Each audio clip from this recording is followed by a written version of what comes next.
Hey, what's up guys, it's ElasticSpyder here, and in today's video we are looking at the USS Indianapolis. Now currently right now you can do some, I guess it's a month-long mission, and you can do little parts of this mission, and eventually at the end, if you do all the missions, or most of them, all the required ones, you can get your hands on the USS Indianapolis. And now, I was fortunate enough to get the Indianapolis in one of the containers, whether it be for the Christmas thing or what have you. I have it, and I've had it for a while.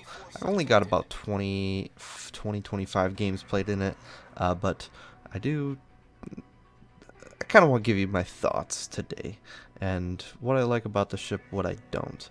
Now, I guess I'll go over first what I like about the ship. The first thing I love about the ship is that it has Des Moines ranged radar. That means you get 9.9 kilometer radar, and you know, the Indianapolis doesn't get the best concealment, but a 10.8 with the concealment module, or with the concealment expert perk, I mean, it's quite good for a tier 7, I would say. And especially the fact that you've got radar that reaches out to practically 10 kilometers. And you know, you only have 0.8 kilometers to go before you can really, I guess, spot the guy that was spotting you, like that Fubuki there. It does lend you to, you know, get a nice advantage that you wouldn't expect. Now, of course, it can end up in situations like this where you try and, you know, follow a destroyer and then you lose 7k of your health, and then he's still spotting you, and then you lose another 10k, and then lose a little bit more. So now I'm down to a little under half of my health within the first 2 minutes of the game, and this is just like an awful start, right? So as soon as you think you've got a plus to the ship, well, either RNG kind of puts you in your place, or you know, the armor doesn't really hold up. No, the armor isn't the worst. If you play it like a Pensacola, I think you'll be okay. And kind of sitting it in a little bit longer range, you know, not being shot at, you know, that sort of thing, then you can kind of put this ship to use. And use it can do, as we'll see right here, my first real AP salvo, and I get a Citadel somehow on that foo, so I guess RNG blesses and it takes. I guess it was a bless right there. But so that was something that I like. I like the fact that it does have pretty good radar. The other thing it has is obviously American piercing shells. Now, the weird thing about these shells, and you're going to see it throughout this replay. Now, granted, this is my first game of the day. I hadn't played a good, you know, a good solid session of WoWs in probably a week, and so this is like my first game in a while. And you can kind of see that my aim isn't the best, but even like those look pretty much all waterline for the most part, and well, no Citadels on the Pensacola. Let's see again. So it's got good AP, but I think outside of 10 kilometers, it's too slow. And I was looking at the statistics of it, and it's got 853 meters per second armor piercing shells, which is quite good. I mean, if you think about a lot of the higher tier cruisers, they're packing not, you know, solid above 900, and then you've got things like the Moskva that go like 950 or whatever. But so it goes 853, and I was looking at the Baltimore because I know it's I guess it's kind of similar. 'Cause to me, these shells just feel really lofty, and like they just don't feel like every time I shoot, they just are so slow. Like I feel like I led the target enough, but I just don't. A pretty good shot there on that Pensacola, but he should have been dead a while ago. So 853 meters per second. I don't know if it's something with the drag of the shells, or like the weight of the shells that are actually like slowing down the projectile, and that kind of gives that feeling that it's taking forever for the shells to get there. But that's kind of what I've experienced with the Indianapolis. So if you go from some, like, after this game I played a Baltimore, and I did nearly 110k, and the AP didn't feel as slow per se, even though it is technically slower.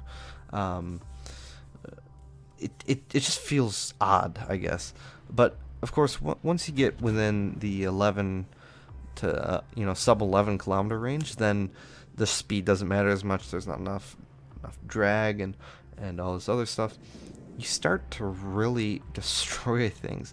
And I just remember the game that I had after the Baltimore game, so 2 games after this, I was 1v1ing a Bismarck, who I was doing a Turp, excuse me, that I was doing a consistent 6-7k to his upper armor belt, and then I 1v1'd a Dunkirk, and same thing, 8k like through the bow. Like, it's just disgusting once you get within these closer ranges, sub 10 kilometers. It just really does wreck things, and hopefully we'll see a little bit here with Emerald. Again, my aim is a little bad. Probably could have killed him a little bit more, but first salvo out, 10k, not too bad. Only 3 shells hit, so now granted I am not using aiming systems. I'm trying to get my AA out to as far as possible, because Indianapolis, it has with my setup, has 71 AA rating, which granted is not the best, but I've got things like AFT, AA range mod, and then BFT, just because I just threw my Des Moines captain in there. So it is what it is. The AA isn't great, but at least I'm getting my defensive fire out there. But I end up finishing off the Emerald. Now I have 7 citadels. Finally got a kill on about 50k, and since those first couple minutes where I hadn't pretty much done any damage, I've only lost about 3,000 hit points since that initial heavy hitting that I took.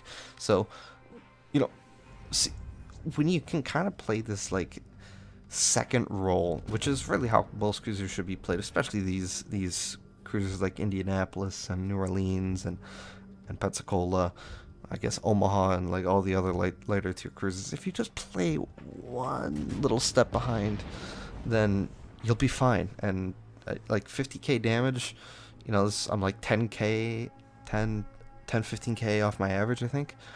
So again, it's not the worst thing. I would say I'd probably say I'm a Unicum. I mean, technically, according to all stats website, I am Unicum, but I'm not trying to gloat here, but just kind of giving you my perspective. If a Unicum like me can get around 55, 60k average damage, then, even an average player can get a good game in the Indianapolis every once in a while. So, I mean, those are kind of my thoughts. The AP's sub 10 kilometers is really good. Outside of that, just shoot HE, and even the HE is still slow. So, but it is pretty hard hitting. These are 203s at the end of the day. Again, the radar is very nice. The armor is so-so. Sometimes it can work, sometimes it can't. I try not to rely on it for the most part. Credit making potential is something that is very nice.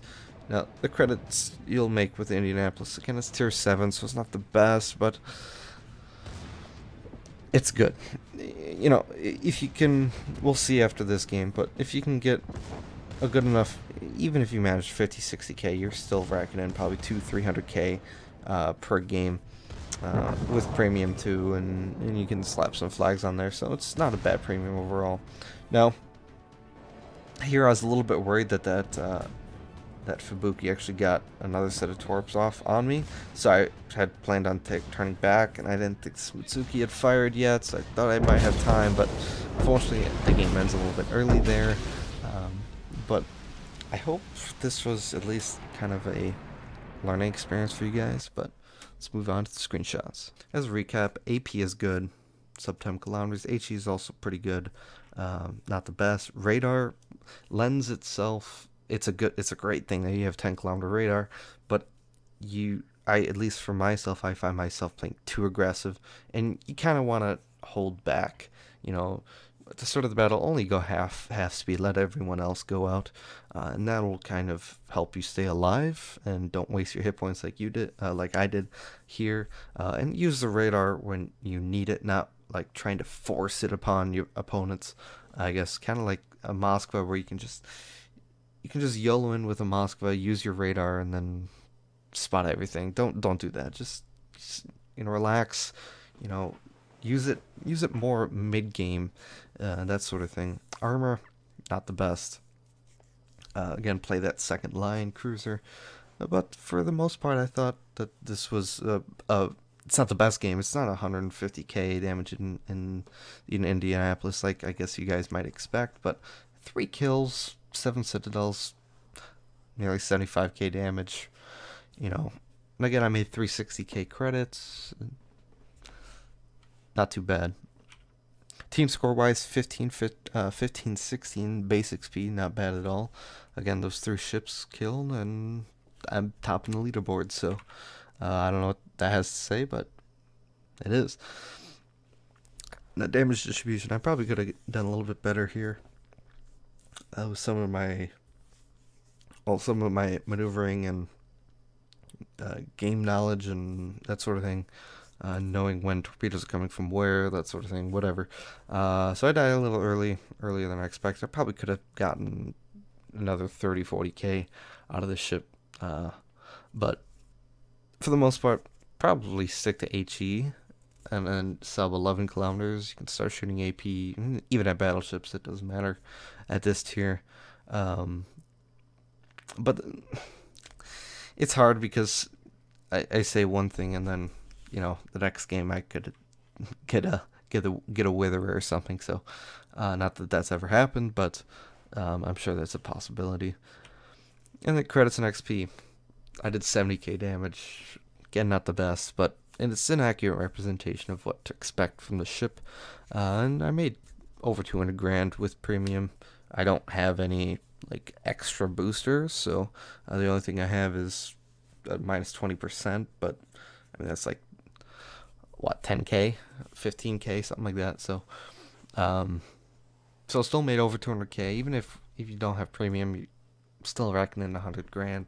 Not the best again, but it's a tier 7 premium, and if you complete all the missions, all required missions, then you're good to go, and you'll get a free tier 7 premium. That's, I would say, for the most part, a good premium. So I hope you guys have a wonderful day, and I'll see you guys later.